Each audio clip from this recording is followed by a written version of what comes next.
Right, hello everyone. My name is Maggio. I won't need the full 15 minutes of this, I think, because we've had Immersive endorse the Fulldome Database, so that's fantastic. I'm just standing in to help out Dario Tiveron, who has created and manages the database. I work with Thinktank Planetarium in Birmingham. We opened 7 years ago, the first digital dome to open as a digital dome in the UK. I'm also associated with Discovery Dome Europe, distributing mobile digital planetariums. And that's another part of the Fulldome community that is a very important one. They outnumber the fixed domes, 10 to 1 at least in the UK. So I'm just very curious. Can you put your hands up if you only work with mobile planetariums? Great, so there's 2 people, 3, 4. So that's what I'm wondering too, something to discuss maybe. Where are the people? Because they outnumber us in fixed domes, but they're not in the loop with the festivals and so forth. Anyway, the Fulldome Database. Again, a quick show of hands if you don't mind. Who, please put your hand up if you have browsed around and tried out the Fulldome Database. Great, that's about half the people in the room. That's very good. FDDB is only a year old. It was conceived by Dario at last year's Fulldome Festival in the UK, FDUK 2011. It's a library, that's all it is. It's a repository of Fulldome content and eventually, ideally, all things Fulldome. It's not in competition with anyone, and it's completely free. There has been apparently suspicion as to what is this? What is this guy's intention? What's his agenda? He just loves Fulldome, just like we do. And he's created this, and it's proving to be very useful and will continue to grow, I think, and be very, very useful in the future. He asked me just to make it clear that it's not just a listing of shows, it is a database. So he has his content linked, cross-referenced, so you can look for things according to whatever you're after. The license type, I think, is a nice extra there.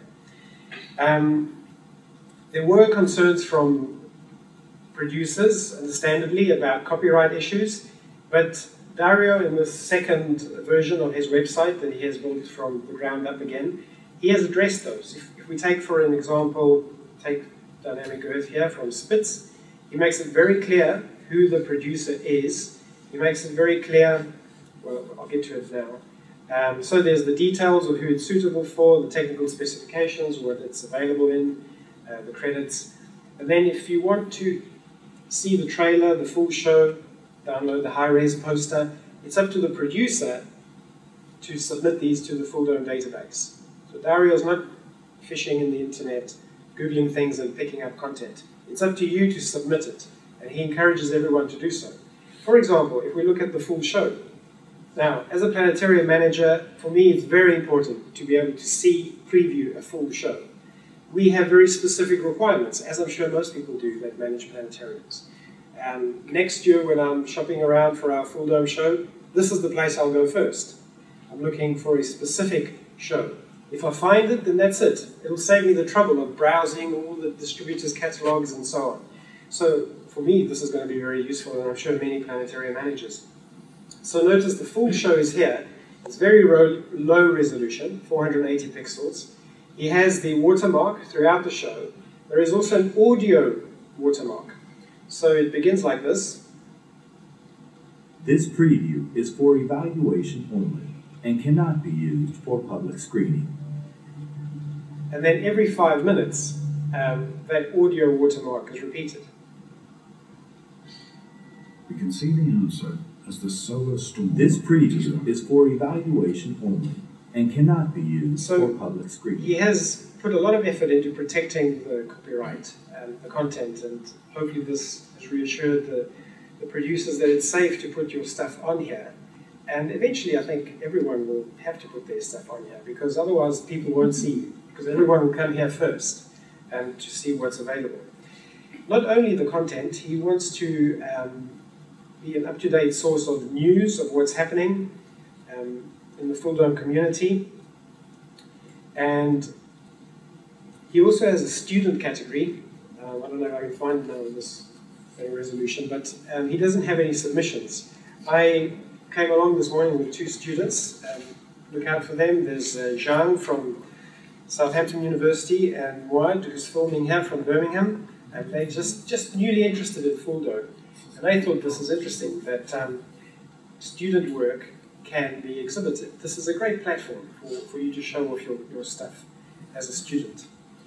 Okay, that's really all I have to say. I want to finish off. Dario asked me to just finish with the video. It's just a minute and a half. Maybe then take a question or 2 and then I'm done. While that's loading, okay, let's just do this first. Happening out there. You know, more venues are opening every month. Many events are being organized worldwide. A lot of research and development is going on. New technologies are coming out every day. And many great Fulldome shows are being produced from all around the world. So we had an idea. Wouldn't it be nice to have a website about all this? Yep, and we just launched it. FDDB, the Fulldome Database. FDDB provides a great environment where Fulldome shows can be browsed dynamically by title, genre, content, format, license type, and so on. You can also get information about national and international events, as well as the latest news about Fulldome solutions and technologies. So how much do you need to pay? Nothing. FDDB is completely free, which is nice, because discussion is spreading and the database is growing. In fact, many planetariums, companies, filmmakers, and students have already joined FDDB. Anyone can, and the community is growing internationally. All this is made possible by planetarians, artists, engineers, programmers, all people just like you who are in love with this beautiful media. We believe that great networks can indeed bring the Fulldome experience to the next level. With this website, we aim to stimulate the overall Fulldome creativity, and we are strongly committed to providing the world's best coverage about Fulldome shows, events, and news. Make sure you don't miss the latest news and updates from the Fulldome world. Join FDDB. Great, maybe a quick question or 2.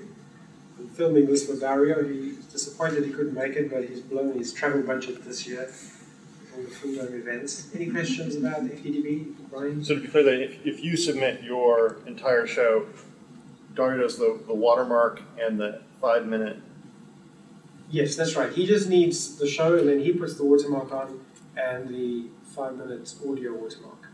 And then you can control whatever's up there. That's your content. You can do what you like, take it down, or whatever. Is there really a privacy problem? Is it a reality? Privacy? Yes. For small domes or big domes or everything? Mostly small domes. Mostly small domes. But And maybe mostly so I have parts of the outside world. look of this event. Well, no, it's very true. I mean, being involved with the mobile domes, you just need 1K by 1K content, and it looks fine in a 5-meter dome. So yes, that is a problem. And the way it's been made available here, it's quite safe for 80 pixels. But no, I don't think the mobile domes are missing because they're all pirates. No, I think it's because they're not really that interested in the big picture. They've got their little world, but there's so much that they could benefit from. Every time I tell them about what's free, what's available, they're surprised. No one's told them, but that's because they're out the loop. It'd be great to think of a way of bringing them in the loop. Anyway, that's all from me. Thank you very much. Thank you.